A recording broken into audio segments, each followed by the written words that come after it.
चालू कर दिया। नमस्कार, गुड इवनिंग, राम राम सभी को। कैसे हो भाई? उम्मीद करता हूँ सभी स्वस्थ हो, मंगल में हो, आपकी पढ़ाई अच्छे से चल रही होगी। तो अपनी जो आगामी एग्जाम होने वाली है पशु परीक्षर की, उसके मॉडल पेपर की जो सीरीज चल रही है उसको कंटिन्यू करेंगे।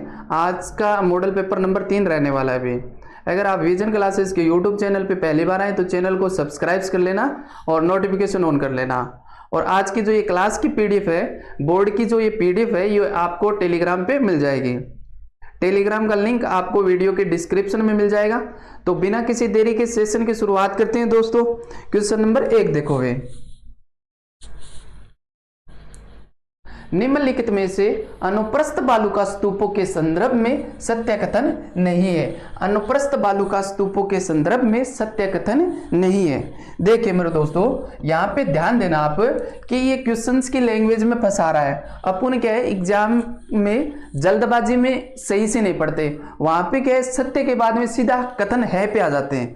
एग्जाम में नहीं, अपने को दिखता ही नहीं है। पेपर के अंदर ये नई वर्ड है ना, ये अपने को दिखाई नहीं देता उस टाइम। और ये इनडायरेक्ट तरीके से अपने से पूछ रहा है कि असत्य कथन कौन सा है। ऑप्शन देखो, पवनों के समकोण या लंबवत बनते हैं। बी है, इसका निर्माण दीर्घकालीन हवा से होता है। सी है, सर्वाधिक नुकसानदायक बालुका स्तूप होते हैं। और डी है, बीकानेर, हनुमानगढ़, गंगानगर जिलों में मिलते हैं। अनुप्रस्थ बालुका स्तूपों के संदर्भ में कौन सा कथन असत्य है, बताओ। ऑप्शन ए की बात करें तो दोस्तों ये पवनों के समकोण या लंबवत बनते हैं, बिल्कुल कथन सत्य है। अपना ए स्टेटमेंट जो ए ऑप्शन है ये बिल्कुल सही है। इसका निर्माण दीर्घकालीन हवा से होता है। दीर्घकालीन हवा की बात करूं मैं तो 15 या 15 से अधिक वर्षों से चलने वाली हवा को क्या कहते हैं? दीर्घकालीन हवा कहते हैं। सर्वाधिक नुकसानदायक बालुका स्तूप होते हैं, नहीं भाई, अनुप्रस्थ बालुका स्तूप सर्वाधिक नुकसानदायक नहीं होते। सर्वाधिक नुकसानदायक की बात करें तो कौन से होते हैं भी? बरखान या अर्धचंद्राकार होते हैं। कौन से होते हैं? बरखान या अर्धचंद्राकार।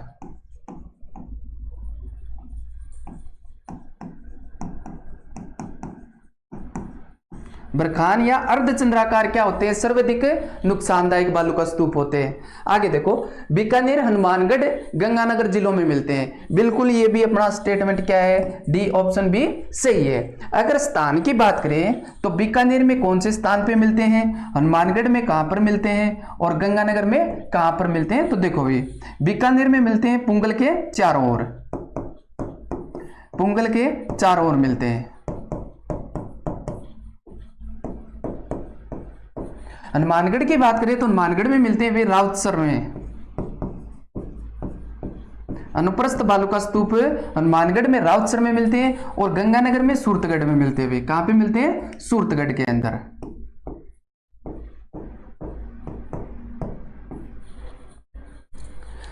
अनुप्रस्थ बालुका स्तूप समकोण या लंबवत बनते हैं, दीर्घकालीन हवा से मिलते हैं। और हनुमानगढ़, गंगानगर और बीकानेर के अंदर मिलते हैं। बीकानेर में पुंगल में, राउतसर हनुमानगढ़ के अंदर, सूरतगढ़ गंगानगर के अंदर मिलते हैं। अब देखो बरखान के अंदर कि बरखान की क्या क्या विशेषता है।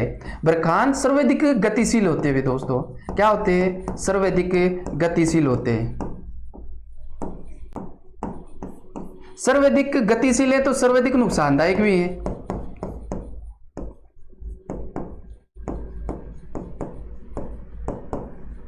सर्वाधिक नुकसानदायक। अगर इसके क्षेत्र की बात करें कि ये बरखान या अर्धचंद्राकार कौन कौन से क्षेत्र के अंदर मिलते हैं, तो क्षेत्र देखो भी, भालदेरी, चूरू के अंदर मिलते हैं। कहां पे मिलते हैं? भालदेरी, चूरू के अंदर। और कहां पर मिलते हैं? देशनोक के अंदर मिलते हैं। कहां पे मिलते हैं दोस्तों? देशनोक। लूणकरण सड़क के अंदर मिलते हैं। लूणकरण सर, देशनोक है कहां पे? बीकानेर के अंदर। और कहां पर मिलते हैं देखने को? गंगानगर में भी देखने को मिलते हैं। ओसिया के अंदर भी मिलते हैं। ओसिया जो वर्तमान जोधपुर ग्रामीण में।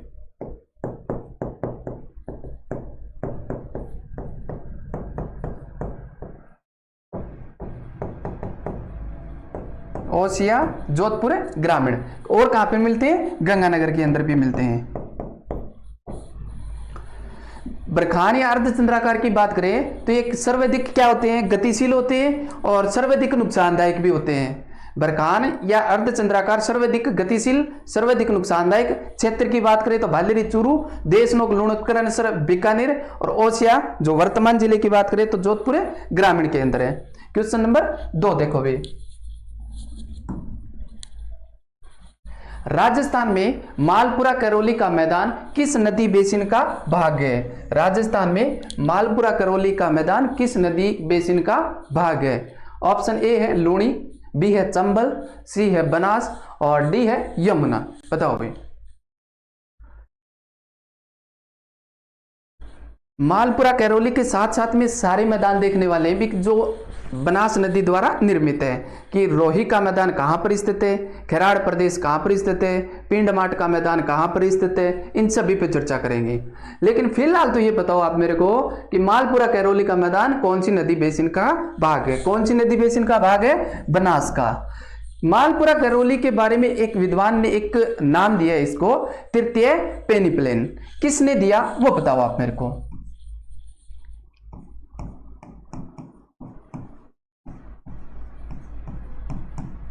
A.M. हेरोन ने इस प्रदेश को क्या कहा है? तृतीय पेनिप्लेन।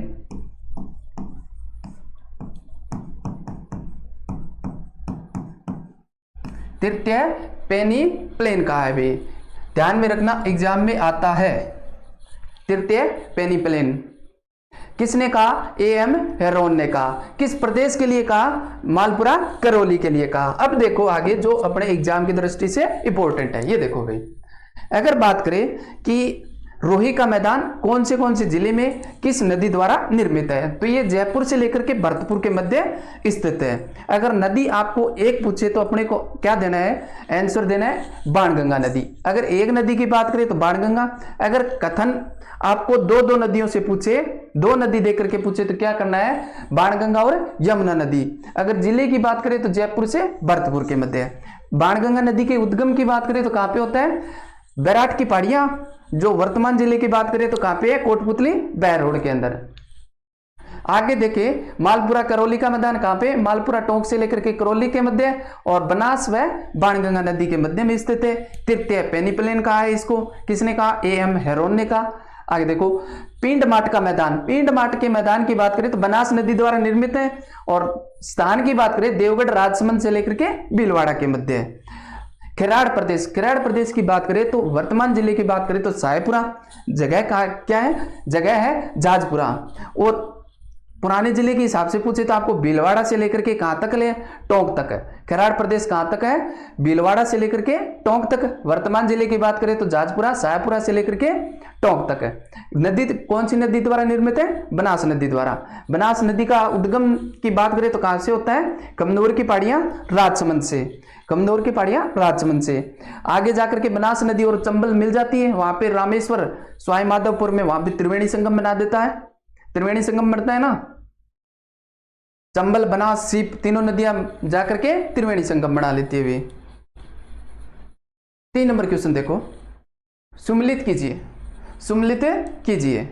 ऑप्शन ए है अमीर मदमर्दन जैनक, पृथ्वीराज विजय बढ़ाऊ व्यास, अमीरायण जयसी सूरी, राज रत्नाकर सदाशिव भट्ट। बताओ भाई कि सर ये तो किताबों में बहुत है कि याद नहीं होते। अभी देखो अभी याद करते हैं इनको, अभी याद कर लेंगे। बताओ भाई अमीर मदमर्दन किसकी रचना है? किसकी रचना है दोस्तों? जयसिंह सूरी की रचना है। किसकी रचना है? जयसिंह सूरी की। पृथ्वीराज विजय सभी को ही पता है, ये तो जैनक की है। और अमीरायण की बात करें तो किसकी रचना है? ये बढ़ाऊ व्यास की। किसकी रचना है? बढ़ाऊ व्यास की। राज रत्नाकर सदाशिव भट्ट। अब देखो इसको रिलेट करो थोड़ा। अमीर मद मर्दन, मर्द क्या होता है? थोड़ा सूरवीर होता है। क्या होता है? आजकल के तो नहीं है, अरे है, देखो छोड़ो। मद मर्दन क्या होता है? मर्द क्या होता है? सूरवीर होता है। क्या होता है? सूरवीर होता है। ये देखो सूरी हो रहा है कुछ रिलेट। अगर आपको पूछे अमीर मद मर्दन क्या है? जयसिंह सूरी। पृथ्वीराज विजय, लास्ट में क्या आ रहा है? जय आ रहा है, तो यहां पे भी क्या आ रहा है? जय आ रहा है। पृथ्वीराज विजय जनक। हमीरायण, अगर आप रामायण या महाभारत देखोगे तो कितना ही भड़का हुआ इंसान हो, गुस्से में इंसान हो, वो क्या हो जाता है, शांत हो जाता है। तो क्या है, हमीरायण की रचना किसने की, भड़ाऊ व्यास ने। मतलब भड़का हुआ गुस्से में इंसान हो तो वो क्या है, शांत हो जाता है। राज रत्नाकर, राज चाहे किसी का भी हो, राजा महाराजा मंत्री चाहे किसी का भी हो, सदा नहीं रहता। राज क्या है, सदा नहीं रहता। तो देखो भाई, राज रत्नाकर सदाशिव भट्ट, किसी के लिए भी स्थायी नहीं है राज। अपना आंसर क्या हो जाएगा भी दोस्तों, सी। अपना आंसर क्या हो जाएगा, सी। क्वेश्चन नंबर 4 देखो भाई, निम्नलिखित में से असंगत का चयन कीजिए। निम्नलिखित में से असंगत का चयन कीजिए। ऑप्शन ए है राज्य में बाघ परियोजना 5, कंजर्वेशन रिजर्व 36, राज्य में वन्य जीव मंडल 21, आखेड़ निषेध क्षेत्र 33। बताओ भाई, असत्य कथन की पहचान करनी है कि सर अभी वर्तमान की बात करें तो 6 हो गई, यही है अपना, नहीं आगे पढ़ लेना। ऑप्शन आगे सारे पढ़ने अपने को। ये लो, राज्य में बाघ परियोजना 5 या 6। अब बताओ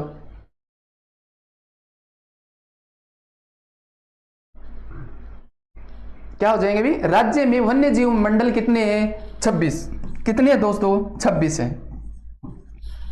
और की बात करें तो क्या है, जंतुवाले कितने हैं, 4 हैं।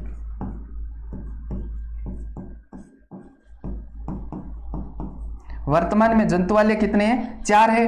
और क्या है कि राष्ट्रीय उद्यान कितने हैं, 3 हैं।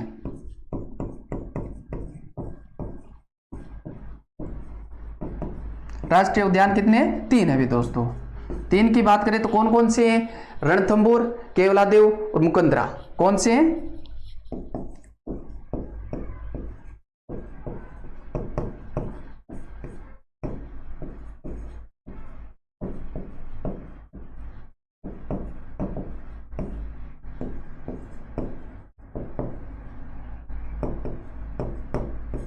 रणथंभौर, केवलादेव, मुकुंदरा, ये 3 क्या है, राष्ट्रीय उद्यान है। अगर बाघ परियोजना की बात करें तो सर्वप्रथम कौन सी बनाई गई, रणथंभौर जो सबसे बड़ी है राजस्थान की, दूसरी है सरिस्का, तीसरी है मुकुंदरा, चौथी है रामगढ़, 5वीं है धौलपुर करौली जो सबसे छोटी है, और छठी जो अभी वर्तमान में बनाई है वो कौन सी है, कुंभलगढ़। कौन सी है दोस्तों, कुंभलगढ़। क्वेश्चन नंबर 5 देखोगे, निम्नलिखित में से काली सिंध नदी की सहायक नदी नहीं है। काली सिंध नदी की सहायक नदी नहीं है। ऑप्शन ए है परवन, बी है चंद्रभागा, सी है आहू और डी है पार्वती। बताओ, काली सिंध नदी की सहायक नदी नहीं है। और काली सिंध नदी के बारे में जो अपने एग्जाम की दृष्टि से इंपॉर्टेंट है वो देखो भाई, इसका उद्गम कहां से होता है, कितने जिलों में प्रभावित होती है, और इस पे बांध कौन सा बना है, और सहायक नदी कौन सी है, इन सभी पे चर्चा करेंगे भाई। इसके उद्गम की बात करें तो उद्गम कहां से होता है, बागली की पहाड़ियां, देवास एमपी से। कहां से होता है, बागली की पहाड़ियां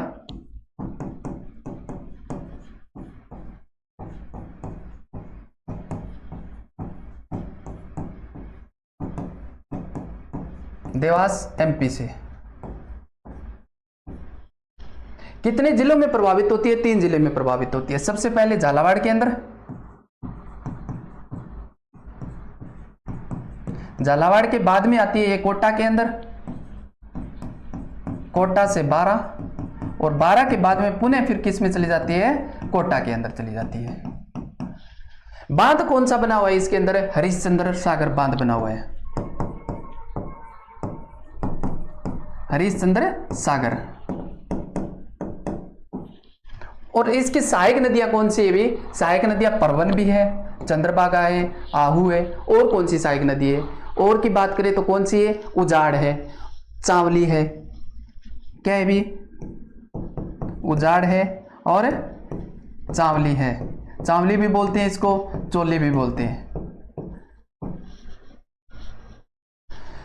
अपना आंसर क्या हो जाएगा दोस्तों, पार्वती। पार्वती किसकी सहायक नदी है, चंबल की। किसकी सहायक नदी है, चंबल की। काली सिंध नदी के बारे में और कौन सा इंपॉर्टेंट फैक्ट है, तो ये राजस्थान में अपने कहां पर प्रवेश करती है, कौन से गांव में प्रवेश करती है, राजस्थान में प्रवेश। तो बिंदा गांव से करती है। अभी कहां से करती है? बिंदा गांव से। ये कहां पर है? रायपुर झालावाड़ में।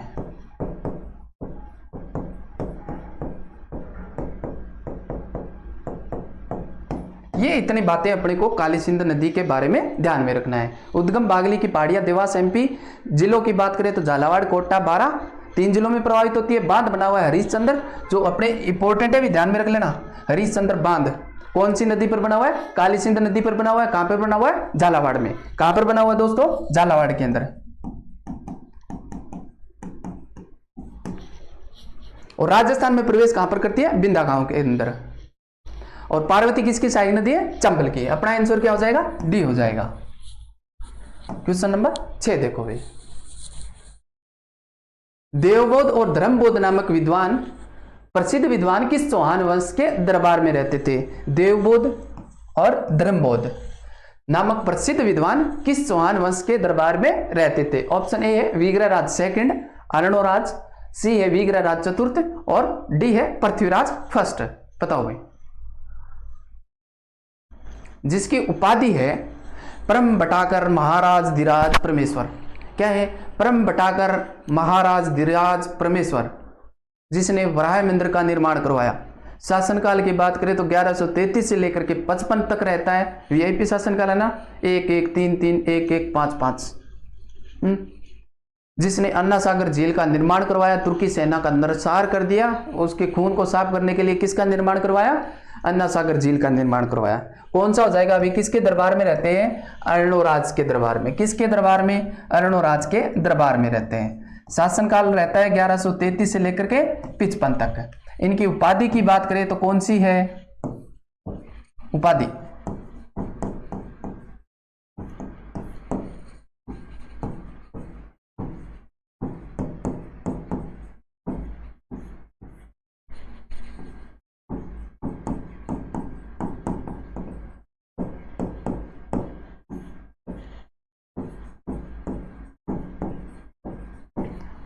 उपाधि है दोस्तों परम बटाकर महाराज धीराज परमेश्वर।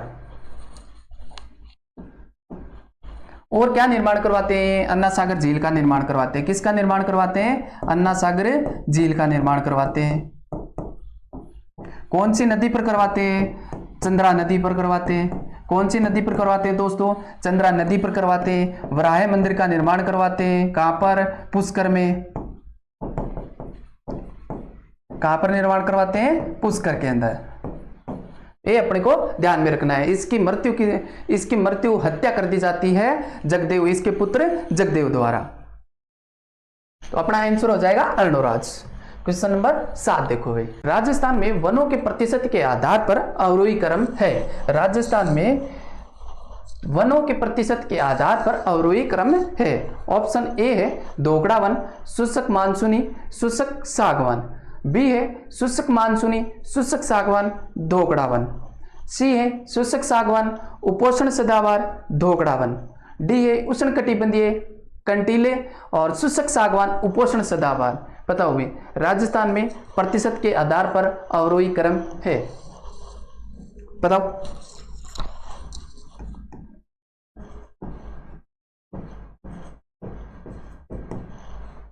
तो देखो भाई इधर देखो, एक नंबर की बात करें तो सर्वाधिक राजस्थान में अगर वनों की बात करें तो कौन से मिलते हैं? दोकड़ा वन। कौन से मिलते हैं दोस्तों? दोकड़ा वन। कितने प्रतिशत भाग पर मिलते हैं? कितना प्रतिशत मिलता है? 58% मिलता है। अभी 58.11% वन मिलते हैं। 2 नंबर की बात करें तो शुष्क मानसूनी वन मिलते हैं। कौन से मिलते हैं? शुष्क मानसूनी।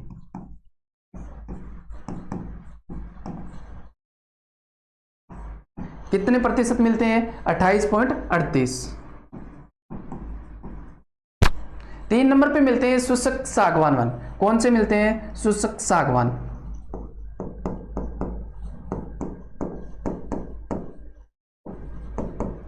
ये कितने प्रतिशत वन है अभी? 6.86, लगभग 7%। 4 नंबर पे मिलते हैं अपने उष्णकटिबंधीय कंटीले वन। कौन से मिलते हैं? उष्णकटिबंधीय कंटीले वन।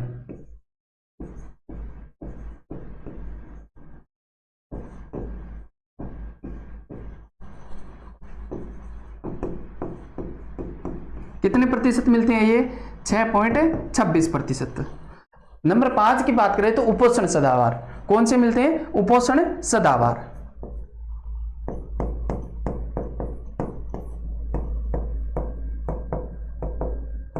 ये कितने प्रतिशत पे मिलते हैं अभी? 0.39%। कितने मिलते हैं? 0.39%। सर्वाधिक वन कौन से मिलते हैं? दोकड़ा वन। कौन से क्षेत्र में मिलते हैं? तो दक्षिणी राजस्थान या दक्षिणी पूर्वी राजस्थान में मिलते हैं, हाड़ौती वाले जिलों में। और दक्षिणी राजस्थान वाले जिले बांसवाड़ा, डूंगरपुर, प्रतापगढ़ यहाँ पे अपने को देखने को मिलते हैं। शुष्क मानसूनी की बात करें तो ये कौन से क्षेत्र में मिलते हैं? पूर्वी राजस्थान में। पूर्वी राजस्थान अलवर, भरतपुर, खेरतल, तिजारा यहाँ पर मिलते हैं कौन से वन? शुष्क मानसूनी वन। शुष्क सागवान की बात करें तो ये लगभग 7% पे है। और कौन से क्षेत्र में मिलते हैं? दक्षिणी राजस्थान में, बांसवाड़ा जिले में मिलते हैं। कौन से क्षेत्र में मिलते हैं? दक्षिणी राजस्थान, बांसवाड़ा में। उष्ण कटिबंधीय कंटीले वन कौन से क्षेत्र में मिलते हैं? पश्चिमी राजस्थान में। और कितने प्रतिशत? 6.26 या 6%। उपोष्ण सदाबहार की बात करें तो ये कौन से क्षेत्र में मिलते हैं? सिरोही वाले क्षेत्र में, सिरोही जिले में आबू पर्वतीय क्षेत्र में मिलते हैं। कितने प्रतिशत है? लगभग 1 या 39.39%। तो अपना आंसर क्या हो जाएगा? दोकड़ा। दोकड़ा के बाद में है शुष्क मानसूनी, शुष्क मानसूनी के बाद में है शुष्क सागवान, उसके बाद में है उष्णकटिबंधीय कंटीले, और 5 नंबर पे उपोष्ण सदाबहार वन। क्वेश्चन नंबर 8 देखोगे, राजस्थान में भू उपयोग वर्ष 2023-24 के संदर्भ में कौन सा सम्मिलित नहीं है? भू उपयोग के संदर्भ में वर्ष 2023-24 के संदर्भ में कौन सा कथन सत्य नहीं है? ऑप्शन ए है बंजर भूमि 10.39%, बी है शुद्ध बोया गया क्षेत्र 53.74%, सी है चालू प्रत भूमि 4.38%, और डी है स्थायी चारागाह या स्थायी चारागाह तथा अन्य गोचर भूमि 0.09%। बताओ भाई। ऑप्शन ए है बंजर भूमि 10.39%, बिल्कुल सही है भाई। बंजर भूमि की बात करें तो 10.39% बिल्कुल सही है। शुद्ध बोया गया क्षेत्र कितना है? 53.74, ये भी बिल्कुल सही है। चालू पड़त भूमि 4.38%, ये भी बिल्कुल सही है। स्थायी चारागाह तथा अन्य गोचर भूमि, स्थायी चारागाह तथा अन्य गोचर भूमि ये कितनी है भाई? ये है 4.82%। तो फिर ये 0.09% क्या है? ये है वृक्षों के झुंड। क्या है भाई? वृक्षों के झुंड। वृक्षों के झुंड या बाघ के अंतर्गत आती है भाई। किसके अंतर्गत आती है? बाघ के अंतर्गत है। अपना आंसर क्या हो जाएगा? डी हो जाएगा। हाँ, ये देख लेना भाई, आप ये देख लेना एक बार। पीडीएफ आपको अवेलेबल हो जाएगी टेलीग्राम पे। किस पे हो जाएगी? टेलीग्राम पे। वहां से आप डाउनलोड करके देख लेना भी। अपना चैनल है विजन क्लासेस 772 के नाम से। किसके नाम से भी? विजन क्लासेस 772 के नाम से सर्च कर लेना, मिल जाएगी, या वीडियो के डिस्क्रिप्शन में आपको लिंक मिल जाएगा। तो इसमें आता है वानिकी के क्षेत्र के अंतर्गत आता है, भाग आता है 8.09%, 8.09%। शुद्ध बोया गया क्षेत्र कितना है? 53.74, और कृषि के अतिरिक्त अन्य उपयोग की बात करें तो कितना है? 5.92%।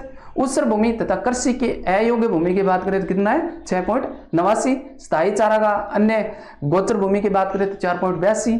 वृक्षों के झुंड तथा बाग के अंतर्गत 0.09% है। बंजर भूमि कितनी है? 10.39%, और अन्य चालू पड़त भूमि कितनी है? 5.86, और चालू पड़त भूमि की बात करें तो कितनी है? 4.38। ये देख लेना भी आप पीडीएफ के अंदर।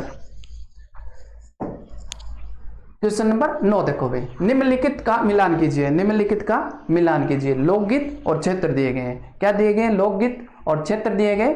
ऑप्शन ए है पीपली मेवात, बी है हिचकी मारवाड़ शेखावाटी, सी है बिछड़ो जैसलमेर, डी है जोरावा हाड़ौती। बताओ भी कौन सा लोकगीत किस क्षेत्र का प्रसिद्ध है या किस क्षेत्र में गाया जाता है? पीपली कौन से क्षेत्र का है भी? मारवाड़ या शेखावाटी का। कौन से क्षेत्र का है? मारवाड़ या शेखावाटी का। हिचकी कहाँ का है भाई? मेवात का। हिचकी कहाँ का है? मेवात का। बिछड़ो हाड़ौती प्रदेश का। कहाँ का है? हाड़ौती का। जोरावा कहाँ का है? जैसलमेर का। जोरावा कहाँ का प्रसिद्ध है? जैसलमेर का। अपना आंसर क्या हो जाएगा, 2 1 4 3 21 43 हो जाएगा भी, अपना आंसर बी हो जाएगा। क्वेश्चन नंबर 10 देखो, निम्नलिखित शासकों का सही कालक्रम क्या होगा। निम्नलिखित शासकों का सही कालक्रम क्या होगा। महाराणा, ऑप्शन ए है महाराणा करण सिंह, बी है महाराणा अमर सिंह फर्स्ट, सी है महाराणा जगत सिंह फर्स्ट और डी है महाराणा राज सिंह। बताओगे कौन सा राजा कब बना।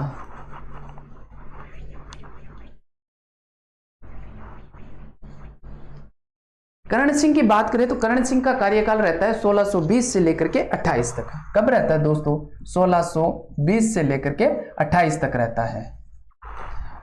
अमर सिंह का कार्यकाल महाराणा प्रताप के बाद में बनते हैं, तो इनका कार्यकाल रहता है 1597 से लेकर के 1620 तक।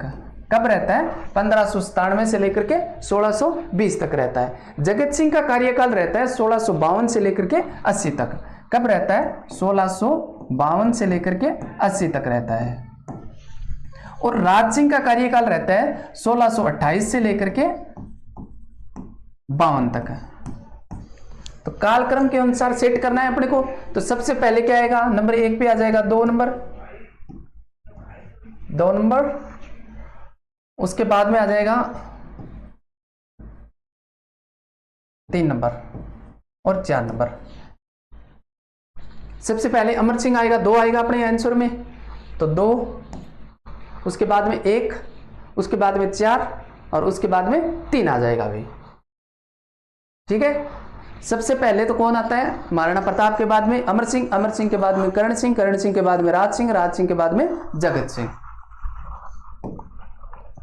क्वेश्चन नंबर 11 देखो भाई, राजस्थान में होरसू प्रकार की पहाड़ियां कहां पर स्थित है। राजस्थान में होरसू प्रकार की पहाड़ियां कहां पर स्थित है। ऑप्शन ए है बारा, बी है डूंगरपुर, सी है कोटा और डी है नीम का थाना। बताओ होरसू प्रकार की पहाड़ियां कहां पर मिलती है, या फिर मैं इसको यूं कहूं कि घोड़े के नाल की आकार की या फिर आकृति की।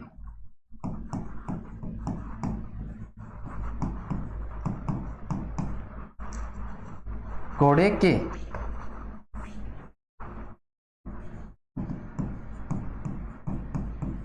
नाल की आकृति की पहाड़ियां कहां पर स्थित है। कहां पर स्थित है, रामगढ़ के अंदर। रामगढ़ के अंदर, रामगढ़ कहां पर स्थित है, बारा के अंदर।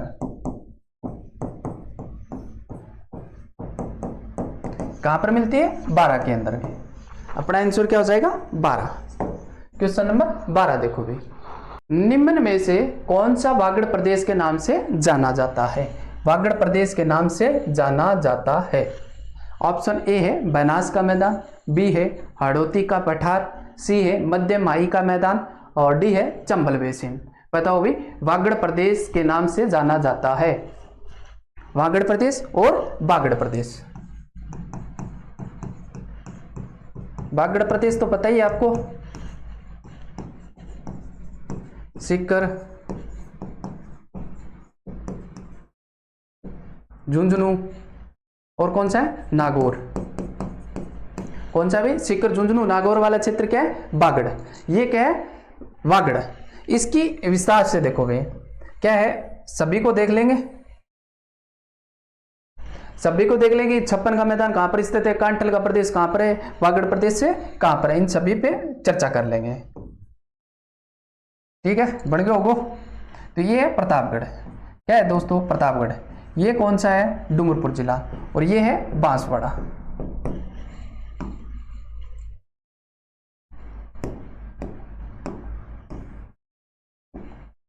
और ये नदी आ गई है माही नदी। ये नदी कौन सी आ गई, माही नदी।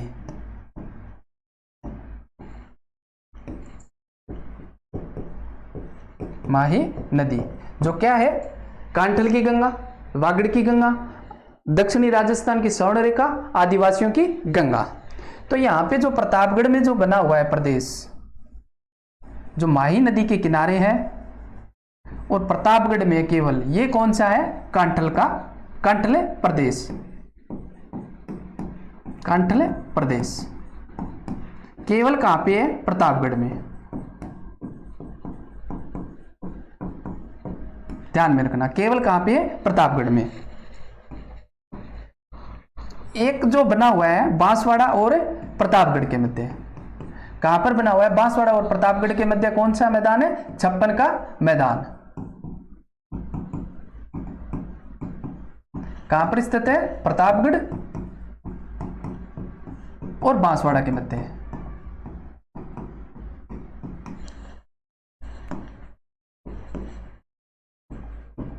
और एक प्रदेश बना हुआ है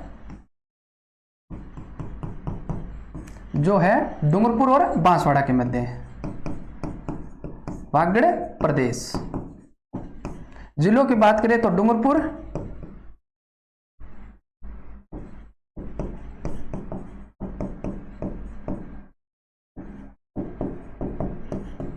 और प्राचीन नाम क्या है? प्राचीन नाम क्या है दोस्तों? व्याघ्र घाट। व्याघ्र घाट किसे कहते हैं? वागड़ प्रदेश को। तो अपना आंसर कौन से हो जाएगा? मध्यमायिका प्रदेश। मध्यमायिका प्रदेश। वागड़ प्रदेश किस नाम से जाना जाता है? मध्यमायिका प्रदेश।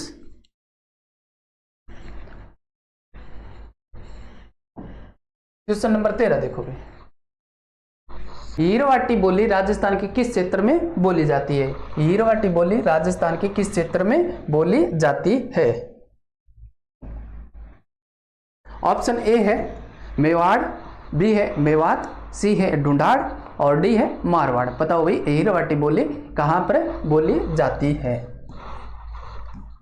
इसके उपनाम क्या है? मिश्रण किसका मिलता है इसमें? और क्षेत्र कौन सा है? इन सभी पे चर्चा करेंगे भी। यहां से अपने एग्जाम में क्वेश्चन बनते हैं। तो उपनाम की बात करें तो क्या है भी?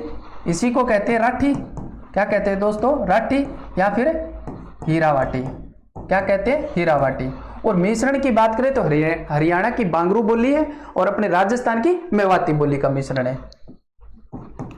हरियाणा की कौन सी है? बांगरू प्लस राजस्थान की मेवाती। मेवाती बोली का मिश्रण है। किसका है? राजस्थान की मेवाती है और हरियाणा की बांगरू है। कौन से क्षेत्र में बोली जाती है? कौन से क्षेत्र में बोली जाती है? कोटपुतली बहरोड। कोटपुतली बहरोड, खेर तलतीजारा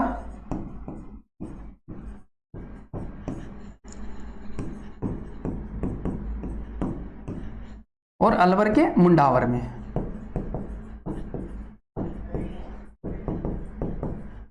अलवर के मुंडावर में कोटपुतली बहरोड, खेर तलतीजारा, अलवर के मुंडावर क्षेत्र में बोली जाती है। कहां पर बोली जाती है? ये कौन से क्षेत्र में आते हैं? मेवात क्षेत्र में। कौन से क्षेत्र में आते हैं? मेवात क्षेत्र में। क्वेश्चन नंबर 14 देखो भी, राजस्थान केसरी समाचार पत्र का प्रकाशन किसने प्रारंभ किया? राजस्थान केसरी समाचार पत्र का प्रकाशन किसने प्रारंभ किया? ऑप्शन ए है केसरी सिंह बारठ, बी है जमनालाल बजाज, सी है विजय सिंह पथिक और डी है हरिभाऊ किंकर। बताओ भाई राजस्थान केसरी समाचार पत्र का प्रकाशन किसने किया? इसका संस्थापक कौन था? सह संस्थापक कौन था? आर्थिक सहयोग किसके आर्थिक सहयोग द्वारा ये समाचार पत्र निकाला गया है? क्योंकि अपने को क्या है, व्यक्तित्व दिए गए हैं सिलेबस के अंदर, तो वहां से ये क्वेश्चन बनता है। राजस्थान केसरी की सबसे पहले तो देखें तो ये कहां से प्रकाशन होता है? वरंदा से। वरंदा महाराष्ट्र से। महाराष्ट्र से कब होता है? 1920 के अंदर। कब होता है? 1920 के अंदर प्रकाशन होता है। तो इसका प्रकाशन किसके द्वारा किया जाता है या संस्थापक कौन है? संस्थापक विजय सिंह पथिक। अपना आंसर क्या हो जाएगा? विजय सिंह पथिक। लेकिन किसके आर्थिक सहयोग द्वारा? इसका खर्चा किसने उठाया? जमनालाल बजाज ने। आर्थिक सहयोग, आर्थिक सहयोग किया या फिर खर्चा उठाया?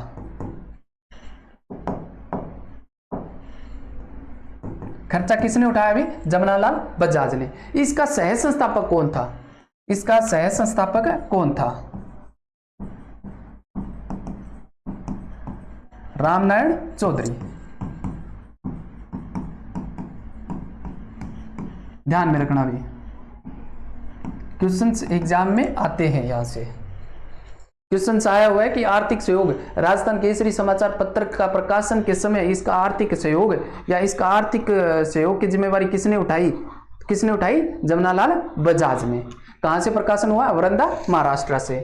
क्वेश्चन नंबर 15 देखो भाई, 1857 की क्रांति के समय धौलपुर का शासक कौन था? 1857 की क्रांति के समय धौलपुर का शासक कौन था? ऑप्शन ए है उदयभान सिंह, बी है मदनपाल सिंह, सी है भगवत सिंह और डी है राम सिंह सेकंड। बताओ भाई, उदयभान सिंह कौन थे? प्रथम चरण के राज प्रमुख बनाए गए थे। प्रथम चरण के राज प्रमुख।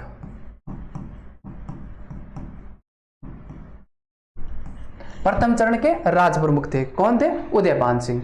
मदनपाल कहां के शासक थे? करौली के। कहां के शासक थे वे? करौली के।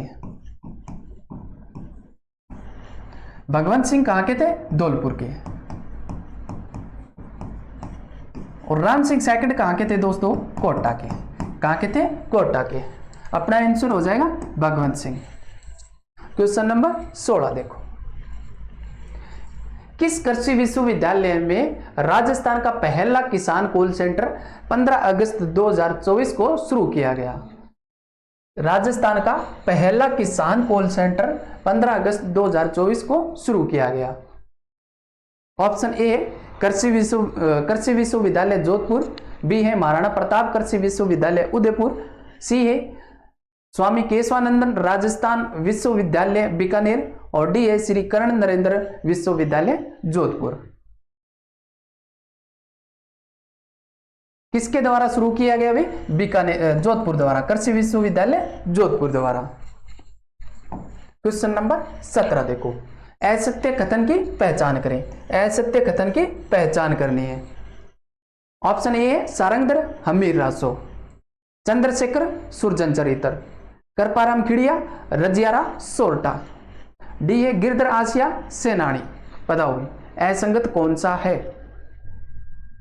किस विद्वान द्वारा किसकी रचना नहीं की गई? हमीर रासो की बात करें तो इसकी रचना किसके द्वारा की गई? सारंगधर द्वारा और जोधराज द्वारा।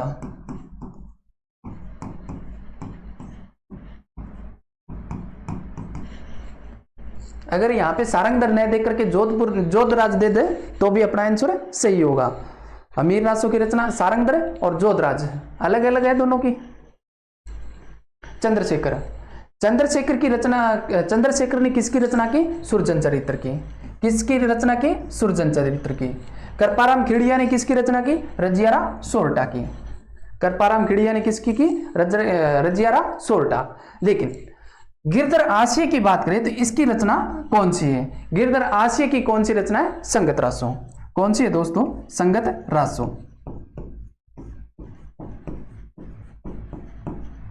लेकिन सेनानी किसकी रचना है? मेघराज मुकुल की। किसकी रचना है? मेघराज मुकुल की।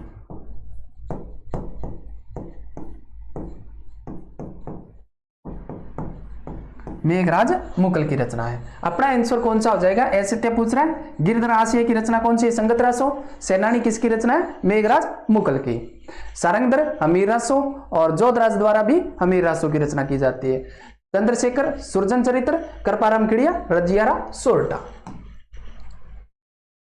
क्वेश्चन नंबर 18 है, 17वीं वन गणना के अनुसार वनों के क्षेत्र में सर्वाधिक बढ़ोतरी किन जिले में हुई है? सर्वाधिक बढ़ोतरी किन जिले में हुई है?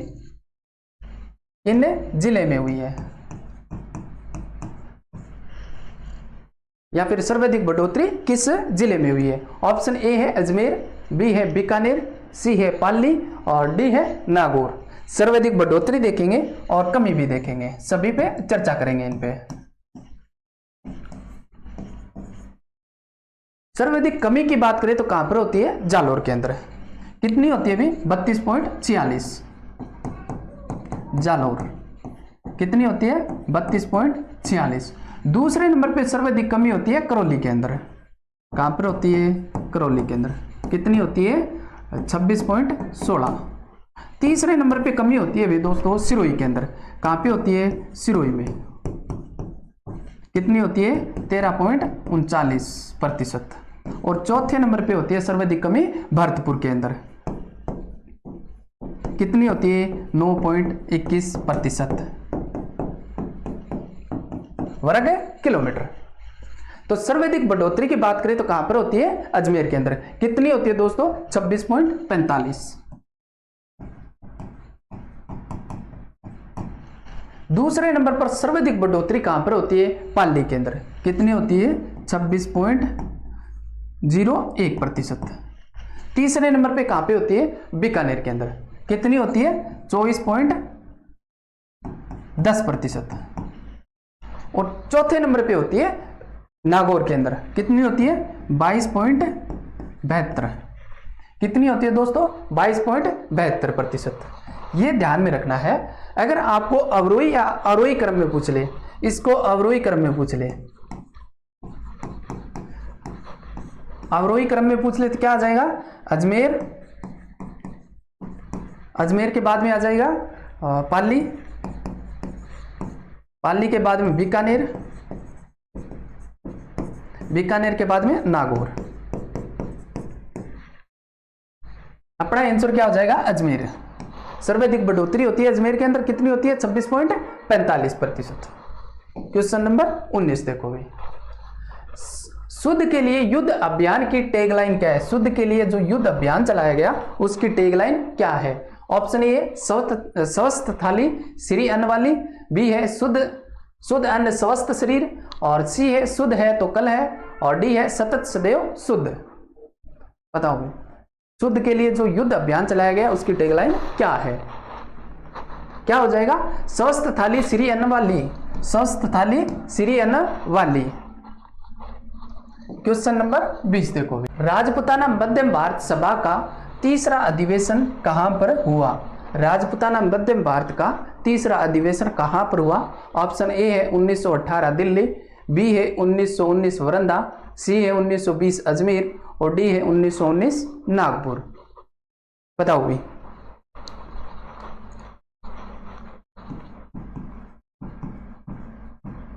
सभी पे चर्चा करेंगे। पहली अध्यक्षता का अधिवेशन कहां पर हुआ, दूसरा कहां पर हुआ, तीसरा कहां पर हुआ, और चौथा कहां पर हुआ। स्थापना की बात करें तो दिल्ली में होती है, 1918 के अंदर होती है दोस्तों। कहां पर होती है? दिल्ली के अंदर 1918 में। और किसके सहयोग से होती है? सहयोग से तो जमनालाल बजाज के सहयोग से होती है। जमनालाल बजाज के सहयोग से। किसके सहयोग से होती है? दिल्ली के अंदर 1918 के अंदर मारवाड़ी पुस्तकालय चांदनी चौक के अंदर दिल्ली के अंदर होती है। इसका प्रथम अधिवेशन किसको बनाया गया? प्रथम अधिवेशन कहां पर हुआ? तो कहां पर होता है? दिल्ली के अंदर होता है 1919 के अंदर। कहां पर होता है? 1919 के अंदर दिल्ली में। और अध्यक्ष किसको बनाया गया? अध्यक्ष बनाया गया पंडित गिरधर शर्मा को।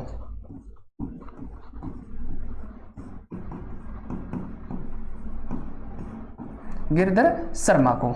दूसरे अधिवेशन की बात करें तो 1919 के अंदर होता है कहां पर? अमृतसर के अंदर।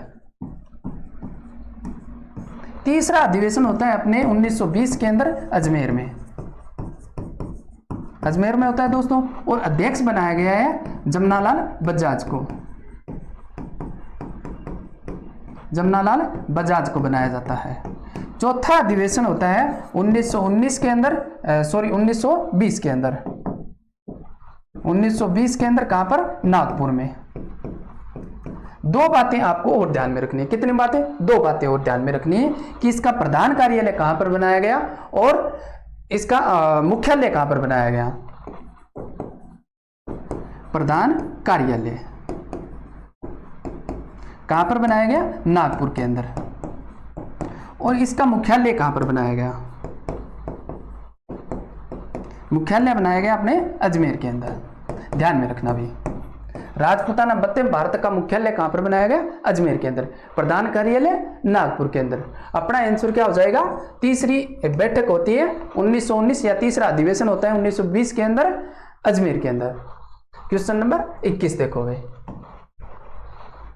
चोगा क्या है? चोगा क्या है? ऑप्शन ए है अंगरखी के ऊपर पहने जाने वाला वस्त्र, बी है पुरुषों द्वारा सिर के ऊपर बांधे जाने वाला वस्त्र, सी है कमर पर बांधे जाने वाला वस्त्र और डी है आदिवासी वस्त्र। बताओ भाई चोगा क्या है?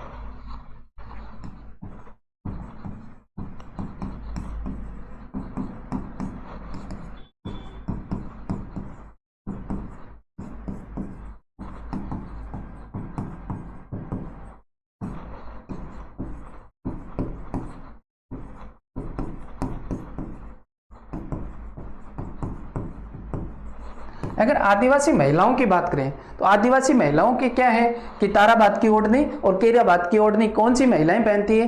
ये क्वेश्चन आए हुए जाट की महिलाएं, शेखावाट की महिलाएं, मारवाड़ की महिलाएं, तो ये कौन सी महिलाएं पहनती है? आदिवासी महिलाएं पहनती है।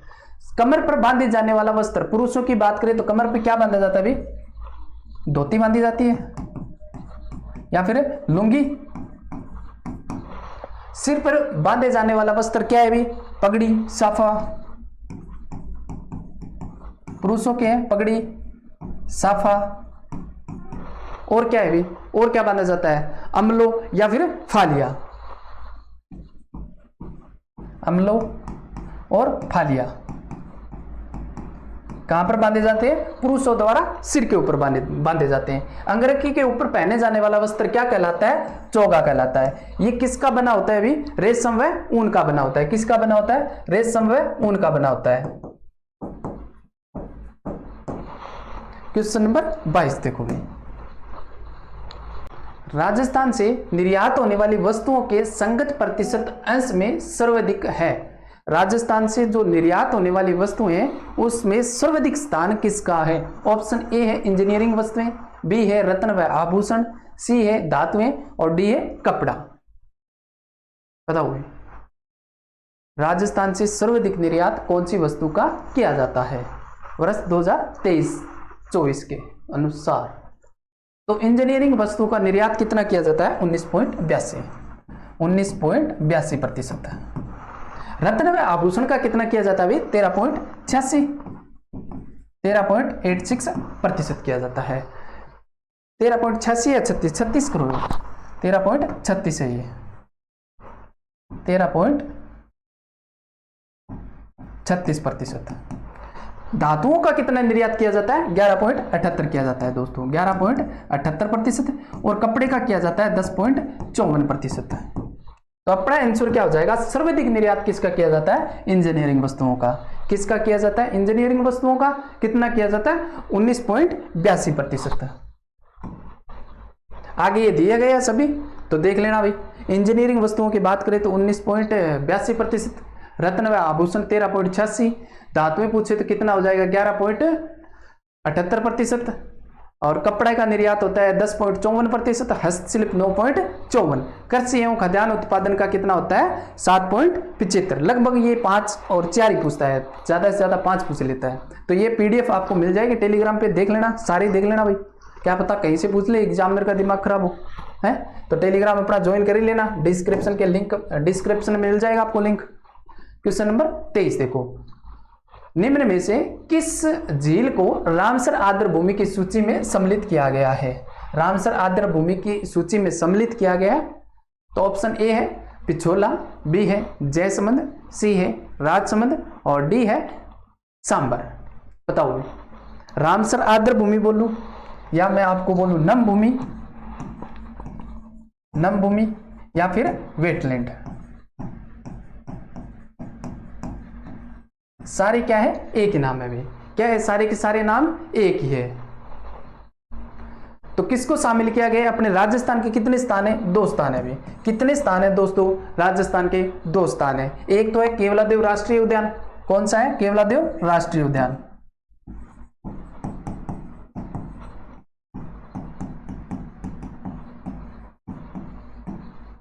कब शामिल किया गया? 1981 के अंदर।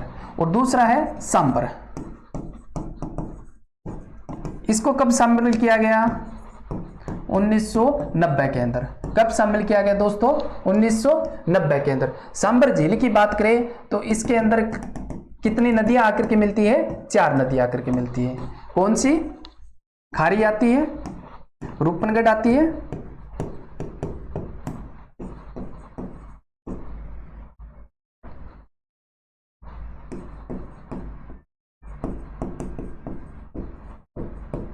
और कौन सी आती है? मेंथा आती है, खंडेला आती है। ये 4 नदियां आती हैं। और एक बात ये ध्यान रखना कि सांभर झील में सर्वाधिक नमक कौन सी झील नदी लेके आती है? तो मंथा नदी लेके आती है। मंथा नदी सर्वाधिक नमक लेके आती है।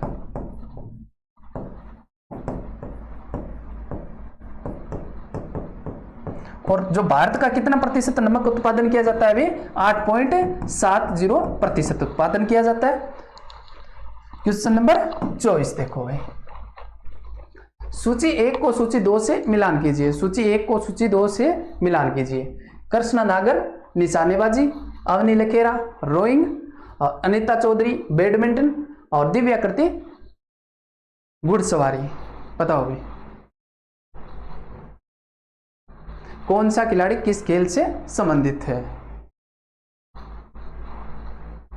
अगर कृष्ण नागर की बात करें तो कृष्ण नागर का कौन से खेल से संबंधित है? बैडमिंटन से। कौन से खेल से संबंधित है? बैडमिंटन से।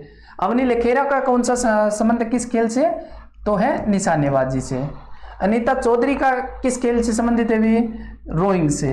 किस खेल से संबंधित है? रोइंग से। और दिव्या कृति का संबंध है घुड़सवारी से। किससे संबंधित है? घुड़सवारी से। अपना आंसर हो जाएगा 3 1 2 4।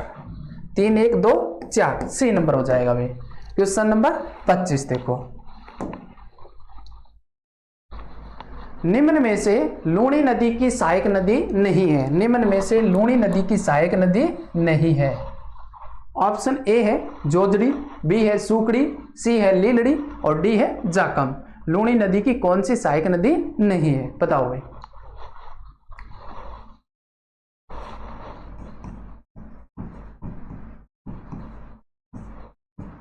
इसके उद्गम के बारे में देखेंगे और इसकी सहायक नदियां। सहायक नदियां और जिले कितने जिलों में प्रभावित होती है? उद्गम की बात करें तो लूणी नदी का उद्गम होता है नागपाड़ अजमेर से। कहां से होता है दोस्तों? नागपाड़ अजमेर से होता है। और कहां पर गिरती है? कच्छ के रण में जाकर के विलुप्त हो जाती है। नागपाड़ अजमेर से उद्गम होता है। और सहायक नदियां कौन सी है? जोजड़ी है, सूकड़ी है, लीलड़ी है। जोजड़ी, सूकड़ी, लीलड़ी, मीठड़ी और बांडी, जवाई, सागी, ये किसकी हुई? सहायक नदियां लूणी की है। कौन सी है? जोजड़ी, लीलड़ी, सूकड़ी, मीठड़ी, मीठड़ी, सागी या फिर सगाई, बांडी। किसकी सहायक नदियां हैं ये सारी की सारी? जवाई। और कौन सी रहेगी भी? जवाई। किसकी सहायक नदियां हैं? लूणी की। जिलों की बात करें तो 7 जिलों में प्रभावित होती है। कितने जिलों में प्रभावित होती है? 7 जिलों में प्रभावित होती है। अजमेर, नागौर, ब्यावर, जोधपुर ग्रामीण, बालोतरा, बाड़मेर और सांचौर। सांचौर के बाद में कच्छ के रण में जाकर के विलुप्त हो जाती है। इसकी क्या विशेषता है कि पश्चिमी राजस्थान की सबसे लंबी नदी है। क्या है? पश्चिमी राजस्थान की सबसे लंबी नदी। पश्चिमी राजस्थान की सबसे लंबी नदी, सबसे लंबी नदी है दोस्तों। इसके उपनाम क्या है? उपनाम ये भी अपने एग्जाम में पूछ लेते हैं। तो उपनाम मारवाड़ की गंगा या अंत सलीला? मारवाड़ की गंगा,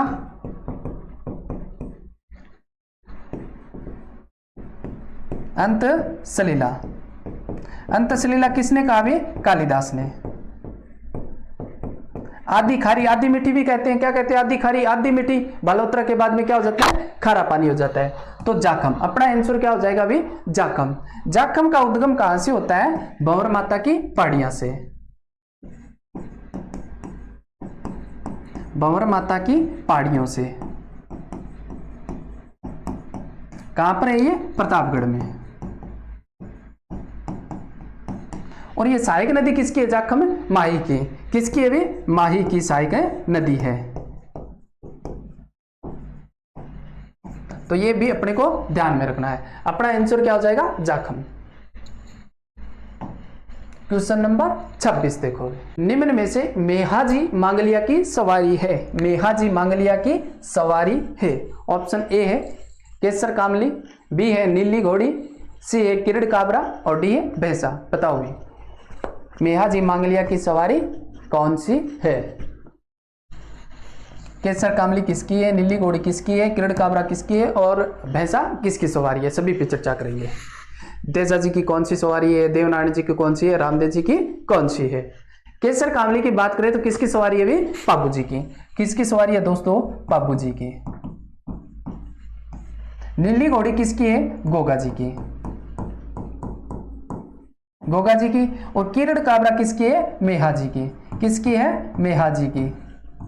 भैंसा किसकी है भी दोस्तों, देव बाबा की, देव बाबा की।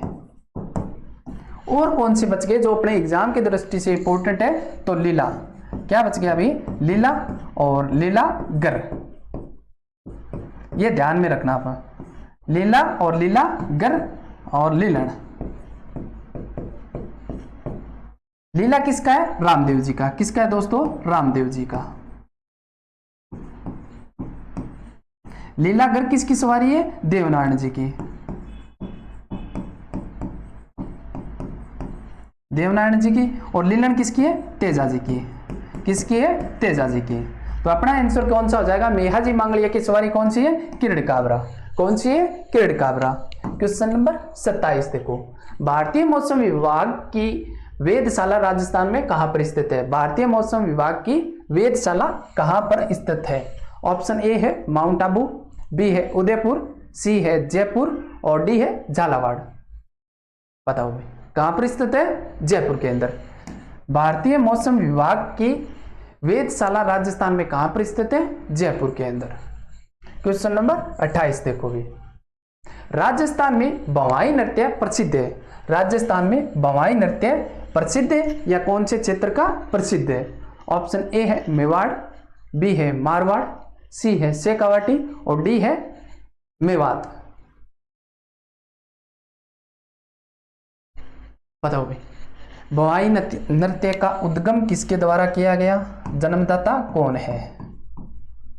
जन्मदाता कौन से क्षेत्र का प्रसिद्ध है, इसका प्रसिद्ध कलाकार कौन है। प्रसिद्ध कलाकार और प्रथम कलाकार कौन है,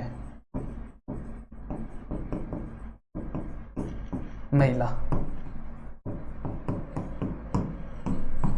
बताओ भाई जन्मदाता कौन है इसके, नागोजी बागोजी,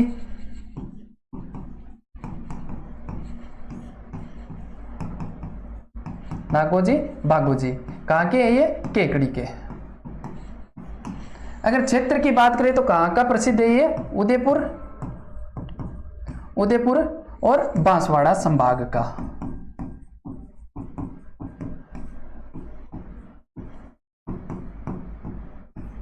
उदयपुर बांसवाड़ा संभाग का। प्रसिद्ध कलाकार कौन है, अस्मिता काला। कौन है भी, अस्मिता काला।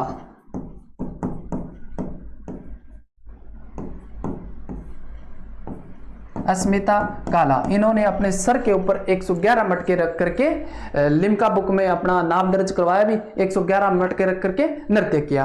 प्रथम महिला की बात करें तो महिला कलाकार कौन है, पुष्पा व्यास है,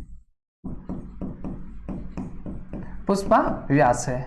और क्या बातें इंपॉर्टेंट है भी, इसको संरक्षण दिया गया, इस नृत्य को संरक्षण किसके द्वारा दिया गया, भारतीय लोक कला मंडल द्वारा। किसके द्वारा दिया गया, भारतीय लोक कला मंडल उदयपुर द्वारा। संरक्षण पूछ लेता है एग्जाम में, किसके द्वारा संरक्षण दिया गया।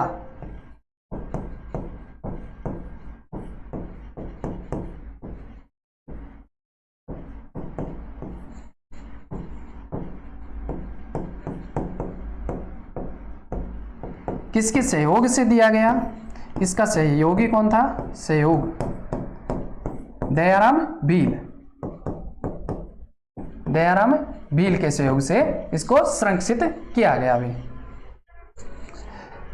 इस नृत्य में क्या किया जाता है? मुँह से रुमाल उठाना, तलवार पे नृत्य करना, गिलास पे नृत्य करना, यही क्या है इसकी विशेषता है। तो कौन से क्षेत्र का है? मेवाड़ क्षेत्र का है। कौन से क्षेत्र का है? मेवाड़ क्षेत्र का है।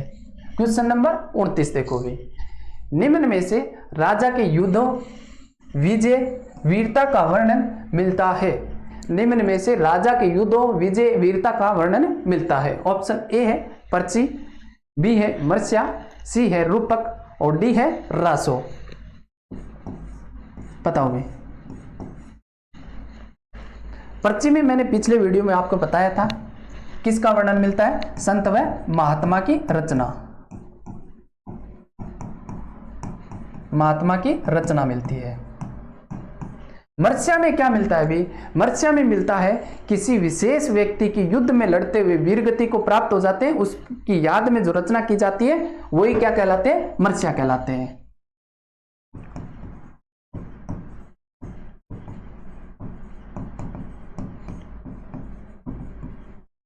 व्यक्ति की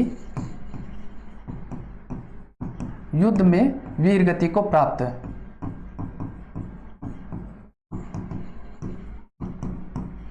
होने पर याद में रचना करना क्या कहलाता है? मर्स्या कहलाता है। रूपक क्या होती है? किसी वंश या फिर विशेष व्यक्ति की उपलब्धियों का वर्णन है। क्या है इसमें? किसी वंश या फिर किसी विशेष व्यक्ति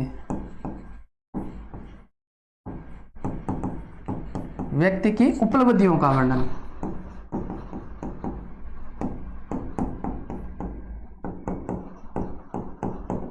ध्यान करना, यहां पे क्या लिखा है? किसी वंश या किसी विशेष व्यक्ति की उपलब्धियों का वर्णन मिलता है, वो क्या है? रूपक। और युद्धों, विजय, वीरता का वर्णन मिलता है, वो किस में मिलता है? रासों के अंदर मिलता है। वो किस में मिलता है भी? रासों में मिलता है। क्वेश्चन नंबर 30 देखो भाई, बीकानेर के राठौड़ोरी ख्यात किसे कहते हैं? बीकानेर के राठौड़ोरी ख्यात किसे कहते हैं? ऑप्शन ए है मुंडियारी ख्यात, बी है नैणसीरी ख्यात, सी है बांकीदासरी ख्यात और डी है दयालदासरी ख्यात। बीकानेरी राठौड़ोरी ख्यात किसे कहते हैं? बताओ भाई। मुंडियारी ख्यात के बारे में देखें तो इसे कहते हैं राठौड़ों की ख्यात। क्या कहते हैं? राठौड़ों की ख्यात कहते हैं इसे, राठौड़ों की ख्यात। इसकी रचना किसके द्वारा की गई? चैनदास बारट द्वारा।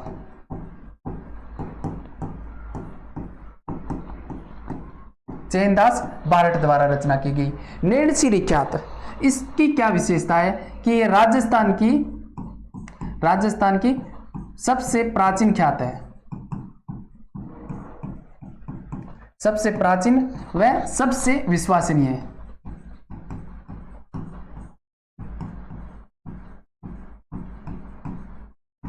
सबसे विश्वसनीय ख्यात है।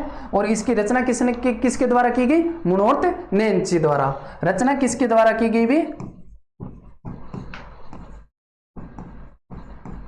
मुनोत नैणसी द्वारा। नैणसी को क्या कहते हैं? मुनोत नैणसी को क्या कहते हैं? राजस्थान का प्रथम इतिहासकार, राजस्थान का प्रथम इतिहासकार।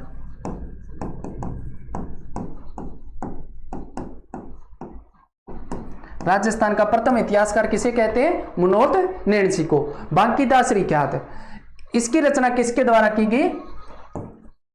बांकीदास आसिया द्वारा।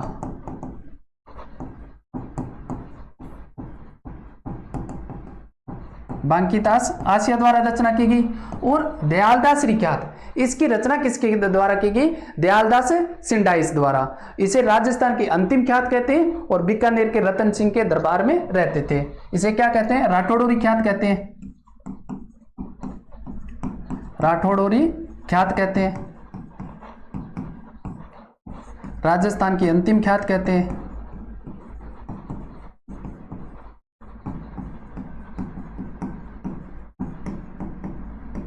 राजस्थान की अंतिम ख्यात कहते हैं। और क्या रचना किसके द्वारा की गई?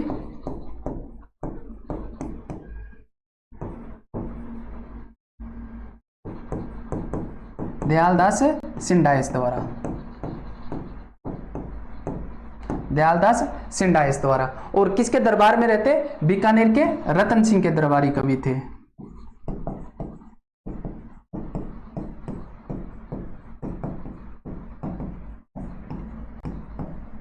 दरबारी कवि थे ये।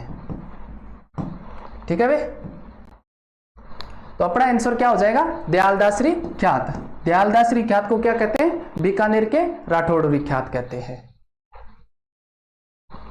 जो राजस्थान की अंतिम ख्यात है, आगे देखो भाई, विजिबल है क्या भाई? ये क्वेश्चन देखो भाई, जनगणना 2001 के अनुसार राजस्थान में महिला साक्षरता दर में कितने प्रतिशत की दशकीय वृद्धि दर रही? इसमें आपको चेंज करना है कि मॉडल पेपर नंबर 2 में ये क्वेश्चन है, मॉडल पेपर 2 का 2 नंबर क्वेश्चन है। यहां पे दिया गया है लिंगानुपात में वृद्धि। लिंगानुपात में वृद्धि 7% नहीं होती है दोस्तों। कितनी नहीं होती है? 7% वृद्धि नहीं होती है, ये होती है 7 अंक की वृद्धि। कितनी होती है दोस्तों? 7 अंक की वृद्धि होती है, क्योंकि यहाँ पे प्रतिशत है तो मिस टाइप हो गया, तो ठीक है। तो यहाँ पे 7 अंक की वृद्धि होती है, क्योंकि 2001 की जनगणना के अनुसार कितनी प्रतिशत, वो कितना लिंगानुपात था? 921 था। जो 2011 में कितना हो गया? 928। तो कितने अंकों की वृद्धि हुई है? 7 अंकों की। और जनगणतों की बात करें, जनसंख्या घनत्व की बात करें तो 2001 के अंदर कितना था? 165 है। कितना था 2001 के अंदर? 165 है। और 2011 के अंदर कितना हो गया? 200। तो यहां पर भी क्या है? ये प्रतिशत नहीं है, ये भी क्या है? अंक है। ये 2 चीज आप ध्यान में रखना। ये क्या है? अंक। क्योंकि 2001 के अंदर कितना होता है? 2001 के अंदर होता है ये 165 है, और 2011 के अंदर कितना हो जाता है? 200। तो ये चीज आप थोड़ी ध्यान कर लेना कि ये प्रतिशत नहीं है, दोनों क्या है? अंक है। तो ठीक है दोस्तों, उम्मीद करता हूं कि आज का सेशन आपको अच्छा लगा होगा। तो अपना जो टेलीग्राम चैनल है इसको ज्वाइन कर लेना, ठीक है ना भाई? जो अपना टेलीग्राम चैनल है इसको ज्वाइन कर लेना, वहां पे ये आपको PDF मिल जाएगी। टेलीग्राम चैनल है विजन क्लासेस,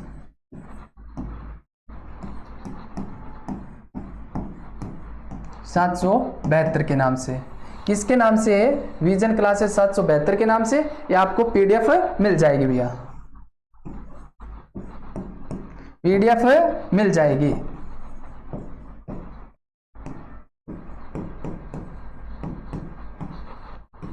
ठीक है ना? अगर आपको क्लास अच्छी लगी तो दोस्तों में शेयर कर देना।